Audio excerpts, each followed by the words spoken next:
Ashmore Estates is a historic building outside Ashmore, Illinois, United States.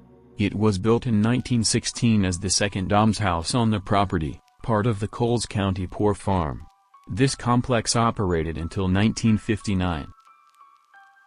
That year, the building and related grounds were purchased, and named, by Ashmore Estates Incorporated for use as a private care facility for people with mental and other disabilities. Ashmore Estates closed in 1986 because of financial difficulties and a changing healthcare environment. The structure was abandoned and vacant until 2006. Under new ownership, it was adapted and operated as a commercial haunted house. Storm damage in 2013 resulted in another change of ownership. Owners since 2014 have performed basic repairs for structural preservation, and intend to feature it as a historic structure and site for paranormal investigation. From 1857 until 1869, the Coles County Poor Farm was located in Charleston Township near the small town of Loxa, Illinois. In 1870, the county purchased 260 acres from A.N. Graham in Section 35 of Ashmore Township for a new farm, which was crossed by the Indianapolis and St. Louis Railroad. A small timber and brick building, constructed by H.B. Truman, was the first on that property. It was 38 by 58 feet and 2 stories tall, with an attached kitchen. The initial superintendent or overseer of the poor of the county farm was Oliver D. Hawkins, who had migrated in 1841 to Coles County from Kentucky. As inmates sometimes died at the farm, the county maintained a small cemetery for their burials north of the grounds. In 1879, Joshua Ricketts, superintendent of the county farm, recorded a total of 32 deaths among the estimated 250 inmates who had stayed at the farm between 1870 and 1879. Another pauper cemetery, established a few years later, is visible south of Route 16. It is believed to contain the graves of between 60 and 100 people. The Board of State Commissioners of Public Charities visited the poor farm in 1902 to assess the facility. The heating is by stove and is sufficient, they reported. There is no regular system of ventilation, but plenty of fresh air is easily obtained. There is no plumbing, there is no fire protection. As for the condition of the mentally ill at the farm, they wrote, there is no special provision for the insane, none are locked up or in restraint. By 1911, however, the Auxiliary Committee of the State Board of Charities condemned the almshouse for its vermin-infected walls, rough floors, small windows, and improper ventilation. It was reported that flies swarmed everywhere and were especially noticeable on the poor food prepared for dinner. In January 1915, the Almshouse Committee, headed up by John Goodyear, Ivory W. Merritt Jr., Ian Carter, W. R. Zimmerman, and William Nolenberg, received bids for the construction of a new fireproof building at the location. The building contract for the new almshouse was awarded to S.C. Saylor of Oakwood, Illinois, but he backed out of the project in late February 1916. The contract was granted to J.W. Montgomery in March for $20,389, and the cornerstone was laid on May 17, 1916.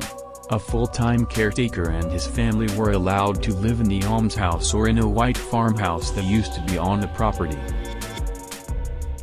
Nancy Swinford, the daughter of Leo Roy and Laura Andrews Swinford, lived at the home for 8 years during the 1940s and 1950s. In a 2009 interview with the Times-Courier, Swinford said of the poor farm, "It certainly did a lot of people a lot of good. They were warm and had good food on the table. And, they loved working and earning their keep. They weren't moochers, they mostly grew their own food, did their own butchering, and smoked the meat. They smoked their own bacon and hams in the smokehouse, they killed and dressed all their own chickens, and made their own butter."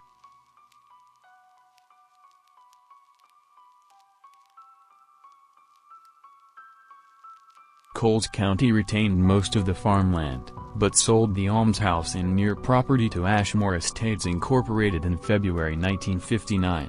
That corporation opened the building as a private psychiatric hospital by the same name.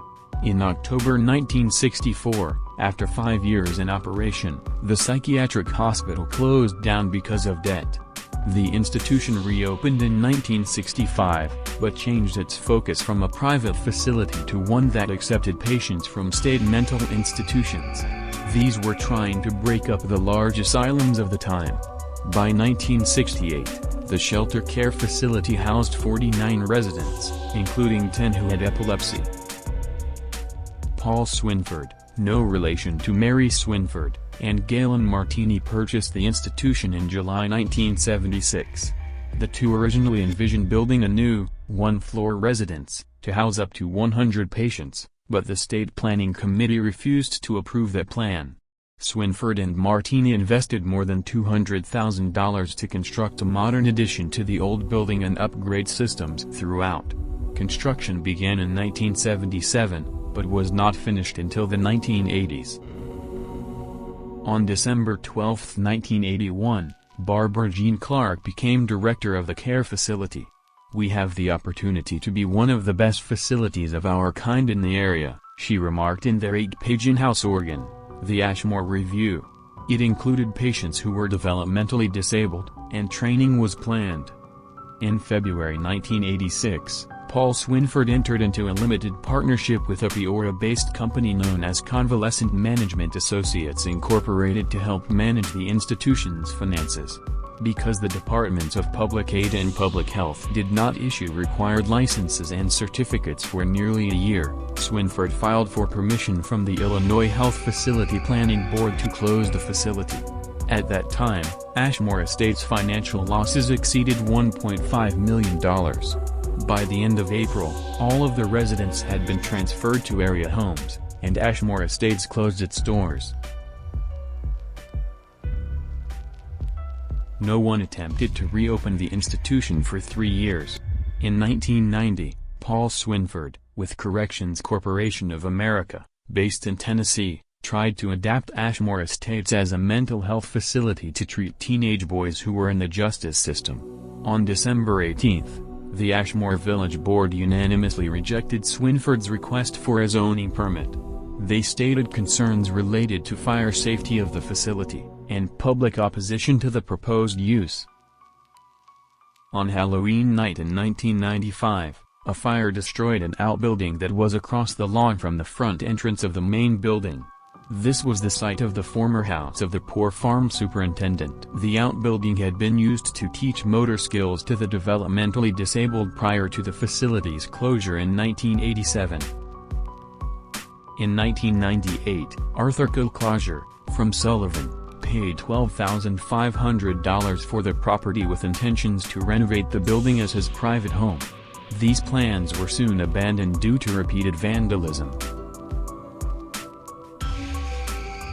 In August 2006, Scott Kelly and his wife purchased Ashmore Estates from Kilclosure and began renovating.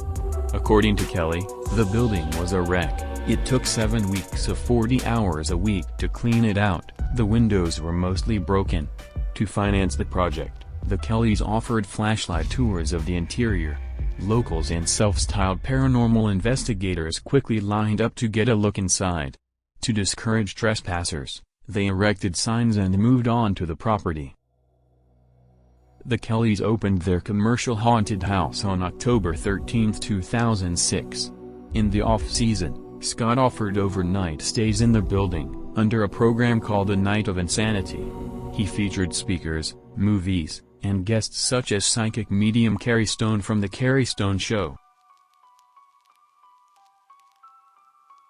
In January 2013, the Ashmore area was hit by a fierce storm, with wind speeds reaching 80 to 100 miles per hour. Ashmore Estates suffered considerable damage. Its roof was blown off and the support gables were destroyed. Director Dan Ensign of the Coles County Emergency Management Agency said that the building appeared to be damaged beyond repair. The Kellys' home, adjacent to the property, escaped largely unscathed. The Kellys sold the building at auction in April 2013 for a price of $12,700 to Robert Burton and Ella Richards. They sold it in May 2014 for an undisclosed amount to Robin and Norma Terry, owners of the Art Theater in Auburn, Illinois. The Terrys replaced the roof, installed bathrooms, a shower, and a kitchenette, and made many other renovations to the building for safety and structural preservation. Aided by volunteers, the Terrys intend to preserve the building as a historical structure and a site for paranormal investigation.